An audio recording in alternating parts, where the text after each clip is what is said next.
Hey everyone, MeltingMan234 here, and welcome to another episode of Forgotten Media, where I dig up some stuff you may or may not have heard of. Well, since it's May, I decided to bring back Oz Month for this series. But to make things a bit easier on myself, I'll just be doing one Oz-themed episode this time, instead of 4 like I did my first run. So today, we'll be looking at The Witches of Oz, a very obscure 2-part miniseries that was released in 2011. Now this is a very interesting piece for me. I remember seeing a trailer for it on YouTube, and then just forgot about it and didn't get to see it. Only recently I rediscovered it and got a chance to watch it. And since there's barely any info or video reviews for it, I figured this would be the perfect topic to cover for Oz Month. So, let's begin! The film starts off with a bit of backstory of the creation of Oz and the introduction to the film's MacGuffin, a book containing an incantation of all the magic of Oz called the Changing Word. The Witch of the West is hell-bent on getting that book for her dark powers, and attacks the Emerald City. The wizard reluctantly gives her the book, along with a special emerald key to unlock it. But Dorothy snatches the key away, and with some teleporting magic, she and some of her friends are whisked away from the magical land of Oz and into the real world. Years later, Dorothy is now an adult, having no memory of her time in Oz, and instead is a writer making books based off the Oz series, while also working at a sweet shop with her friend Alan. One day, she receives an envelope inviting her to move to New York for the chance to help publicize her books and make a franchise out of it. At first, she isn't sure about this, worrying about leaving her Uncle Henry behind, but he's more than willing to let Dorothy move out to begin her new life in the big city. So, Dorothy, Alan, and Toto move to New York to begin work on the last chapter of her Oz books. While living there, she is assisted by her agent Billy Westbrook, her lawyer Brian, and later meets Nick. At first she starts off with a not-so-good introduction to him, but later on they begin to hang out more after work. Over time, she begins to have strange dreams of the land of Oz, which helps give her ideas on to write the last book. She adjusts to her new life in New York, but then things take a sudden turn when she receives news that her Uncle Henry has passed away. She returns to Kansas to visit her old farmhouse, now foreclosed, remembering the times she had spent with her grandparents. But then suddenly she's attacked by Princess Langwidere, who is working for the Witch of the West to find the Emerald Key. After she tries to get some answers, only leading to nothing, she teleports Dorothy back to her apartment in New York. The next day, she finds and captures 2 muckadoos named Frick and Frack, who are working for Princess Langwidere, as they are the ones that were giving her memory dust to try and make her remember the location of the key. Although most of the time, they act more as the comic relief characters going on random nonsense. Things get even more strange after a brief encounter with Glinda, where the fragments of the Emerald Key are brought to light, disguised as ordinary objects like Dorothy's necklace and Toto's collar. As she begins to understand that Oz is real, she opens a package that her uncle had sent her a while ago, containing some of her old belongings, such as a map to Oz, her magic silver shoes, and a note that gives us quite the exposition dump. It turns out that originally she was from Kansas and raised by her parents, Frank and Maud, until a twister showed up and whisked both her and Toto into the land of Oz. Her parents were determined that she was out there and searched for her. Then one day, they find out one of Dorothy's belongings, a snow globe, starts to glow and became more of a window to the land of Oz. They may no longer be able to interact with her, but at least they knew she was alive and well, and her father would later write her adventures in books to keep her memory alive. So now we get into the big reveals, where it turns out Billy Westbrook is actually the Witch of the West this entire time, plotting and waiting to find the key.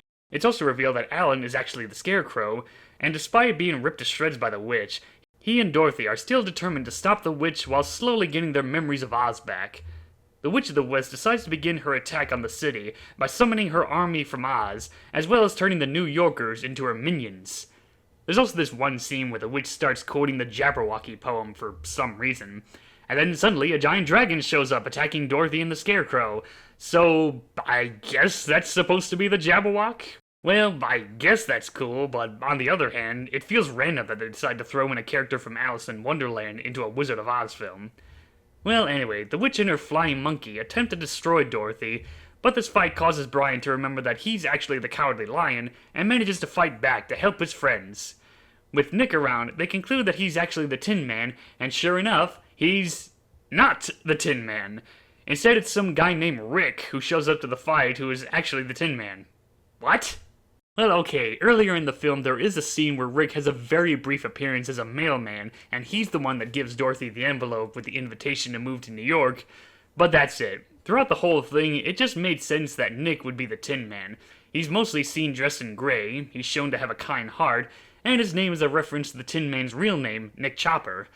I don't know, I wouldn't mind the idea of a fake out, but at this point I'd completely forgotten all about Rick. I just thought he was a random background character. They should have had some additional scenes with Rick to properly establish him more.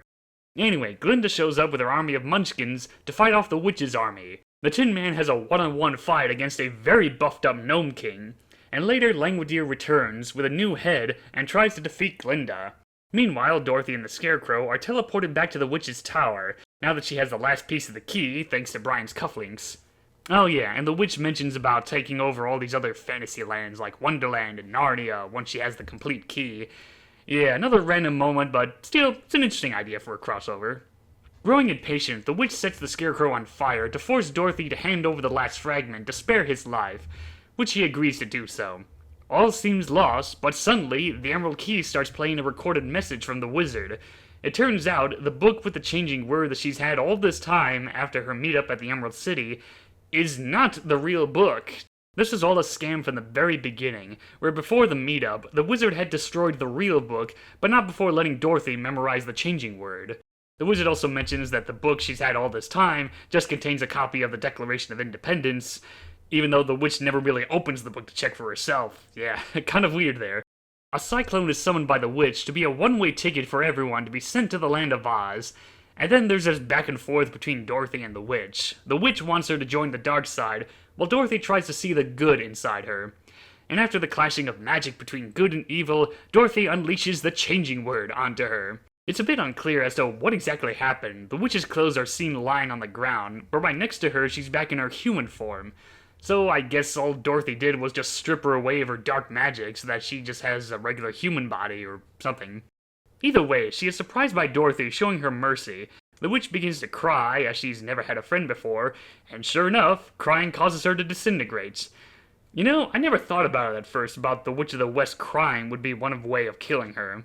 And Dorothy didn't even intend to do it on purpose. I guess it's a good thing that the witch doesn't bother watching soap opera dramas. And so, Dorothy uses her powers to restore New York. She goes back to her life as an author while hanging out with her boyfriend Nick. Two policemen that were caught up in the cyclone are now in Oz, and suddenly it reveals that Langwidere is there as well. And after the credits, we see someone come in to pick up the Witch of the West's hat. All of this teasing for a sequel that never happened. And that concludes The Witches of Oz. Best way to describe this is an Oz version to Once Upon a Time. Coincidentally, they both came out in 2011, and Once Upon a Time would later incorporate the world and characters from the Oz books. Some of the acting can be hit or miss, but here are some interesting ones. And I apologize in advance if I get any of these names wrong, which I most likely will. Billy Boyd and Sean Austin played Nick Chopper and one of the Muckadoos, actors that are probably more well known for their work on Peter Jackson's Lord of the Rings films. Lance Henriksen playing Uncle Henry is nice. He's an actor that has a lot of credits to his name, but personally, I think I remember him more as Khrushchev from Disney's Tarzan. Christopher Lloyd as the Wizard, which is entertaining, but he doesn't get much screen time, mainly in the flashback scenes in Oz, and in the human world, we first see him as a taxi driver, and then near the end, he's a street musician playing a knockoff version of Somewhere Over the Rainbow. Yeah, it's a bit of a shame, I would have loved to see more Christopher Lloyd. And Mia Sara as Princess Langwidere, a rather cheesy villain, but I find her entertaining. Funny enough, this isn't her first time in Oz. She had actually played an evil witch named Lorieldir, or whatever you pronounce that name, in the unaired pilot Lost in Oz, so now she gets to play a character from the third book, Ozma of Oz. There's a scene where she has the head of an actress in the meeting about film rights wanting to be the main role. Dorothy and Alan thought that she would play one of the witches, to which she scoffs at the idea. Makes you wonder if that was more of an inside joke to that failed pilot. As for the others, well, Dorothy is the wide-eyed positive one, Alan is the odd one, Brian is a friendly but meek character, and the Witch of the West can be threatening, if having some odd moments here and there. I do like her design. It's like they took her design from the original Oz books, specifically the very first one, and making the clothes look more ragged, but still keeping some details like the eye patch and the umbrella. Now, in the book, she always carried around an umbrella, mostly to shield herself from the rain and whack people around with. In this film, it acts more like her magic wand and a propeller to fly. So basically, it's a combination of Hagrid's wand and one of the umbrella weapons from the Penguin. I do like some of the Oz references, like seeing Dorothy's silver shoes, but sometimes she does wear red shoes, obviously referencing the ruby slippers from MGM's Wizard of Oz. and the fact that her father is actually supposed to represent L. Frank Baum, the author of the original Oz books, I thought it was a neat idea. And as far as I know, this is the only Oz media where we actually see Dorothy's parents, since it's always kept a bit vague on what exactly happened to them. Aside from that, there are some issues with The Witches of Oz, starting with the title. Like, the only active one is the Witch of the West, and I guess Langwidere, since she has a magic wand of her own and all that. The Witch of the East is dead, obviously by falling farmhouses. Glinda has some appearances, but isn't active until the very end. And what the hell happened to the Witch of the South? She shows up in some scenes, but is completely absent throughout the whole thing. Did she die? Was she on vacation? More setups for a sequel? I don't know. Speaking of which, Jack Pumpkinhead and TikTok get very small cameos in this, but surprisingly there is a trailer that shows some scenes that aren't in the final cut. Real shame.